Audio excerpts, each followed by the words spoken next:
Hello दोस्तों, आप सभी का स्वागत है आपके YouTube चैनल हिंदी के तार में। तो जैसा कि मैं अपनी अधिकांश वीडियोस में ही कहती हूँ कि आप लोगों को जिस भी विषय पर वीडियो चाहिए आप लोग कमेंट सेक्शन में जाके कमेंट करिए, मैं उस विषय पर वीडियो लेकर आऊँगी। तो आज का हमारा ये जो विषय है हंस पत्रिका, ये भी एक कमेंट पर ही आधारित है। हमारे किसी एक प्रिय मित्र ने कहा कि उन्हें हंस पत्रिका पर वीडियो चाहिए और मैं जल्द से जल्द लेकर आऊँ। तो चलिए आज हम इस वीडियो के माध्यम से यह जानने का प्रयास करेंगे कि हंस पत्रिका की विशेषताएं क्या थी, या फिर ये बाकी पत्रिकाओं से अलग क्यों थी, या फिर चर्चा का विषय क्यों थी।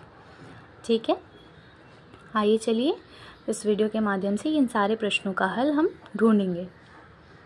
शुरू करते हैं। देश की सर्वप्रतिष्ठित एवं सबसे अधिक पढ़ी जाने वाली हिंदी साहित्यिक मासिक पत्रिका हंस की शुरुआत 1930 ईस्वी में जाने माने लेखक प्रेमचंद ने की।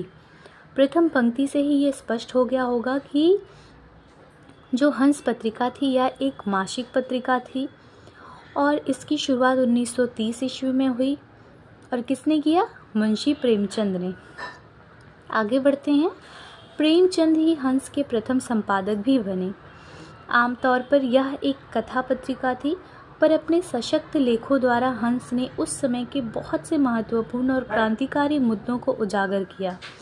यह हंस का सौभाग्य रहा कि कुछ समय के लिए महात्मा गांधी जैसे महान व्यक्ति ने भी संपादन मंडली में सलाहकार के रूप में भूमिका निभाई। तो जैसा कि हम अपने अधिकांश वीडियोस में देखते हैं कि जो कोटेशन होता है वो एक उत्तर को सुंदर बनाने के लिए मस्ट होता है।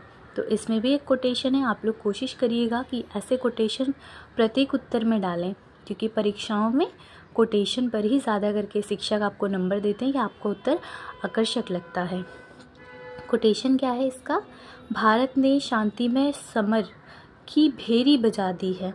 हंस भी मानसरोवर की शांति छोड़कर अपनी नन्ही सी चोंच में चुटकी भर मिट्टी लिए समुद्र पाटने आज़ादी की जंग में योग देने चला है, ऐसा मुंशी प्रेमचंद जी ने कहा था।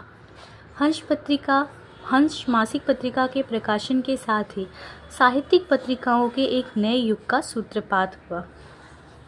पत्रिका का नाम हंस छायावाद के महत्वपूर्ण कवि और नाटककार जयशंकर प्रसाद द्वारा किया गया था। स्वाधीनता केवल, और एक कोटेशन है ये भी एक कोटेशन ही है, प्रेमचंद द्वारा कही गई एक वक्तव्य है।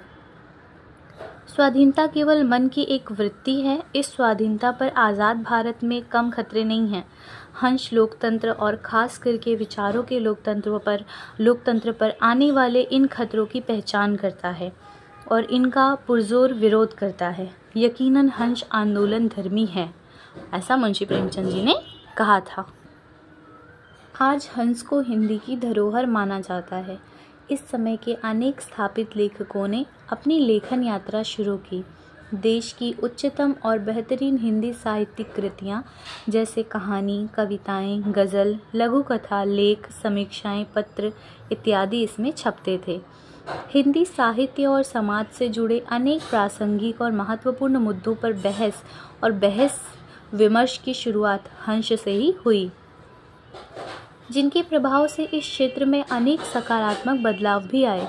तभी तो कहा जाता है कि हंस महज 100 पन्नों की पत्रिका ही नहीं बल्कि एक प्रथा और परंपरा है। हंस की भाषा विचार से हिंदुस्तानियत की पक्षधर है। सांप्रदायिक सोच ने एक ही व्याकरण पर 2 भाषाएं हिंदी और उर्दू बना दी। यह भाषाई विभाजन शोषण की शक्तियों के अनुकूल रहा। हंस इस सोच का प्रतिकार करते हुए दोनों भाषाओं से अपने को समृद्ध करती है। यह हंस की भाषा नीति है। हंस पत्रिका महिला सरोकारों को भी उजागर करने के लिए प्रसिद्ध है। इसके विशेषांक में प्रेमचंद स्मृति अंक, एकांकी नाटक अंक, रेखाचित्र अंक, कहानी अंक, प्रगति अंक तथा शांति अंक विशेष रूप से उल्लेखनीय रहे हैं। इस प्रकार हम देखते हैं कि ये जो हंस पत्रिका थी एक तरफ से समाज के लिए कार्य करती थी। इसमें कथा, कहानी, लेख ये सब प्रकाशित होते थे, लेकिन इन सब के अतिरिक्त क्या होता था, इसमें देश के हित में कुछ सशक्त लेख भी लिखे जाते थे, जिसके कारण क्या होता था कि लोग इसको बहुत पसंद करते थे। तो बहुत ही सहज और सरल भाषा में मैंने आप लोगों के सामने हंस पत्रिका की विशेषताओं को प्रस्तुत करने का प्रयास किया है और मैं आशा करूँगी आप लोगों को यह समझ में आए।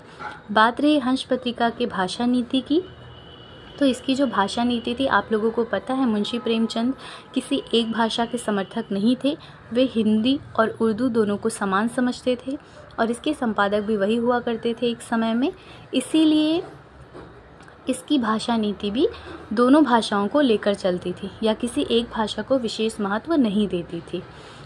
ठीक है, तो मैं आशा करूँगी कि आप लोगों को हंस पत्रिका जो है आसान लगा हो। अगर आप 3-4 बार इसको सुनेंगे ना, तो फिर आपको लिखने की या याद करने की ज़रूरत भी नहीं पड़ेगी। इतनी सहज भाषा में मैंने इसको लिखा है या आप लोगों के सामने रखने का प्रयास किया है।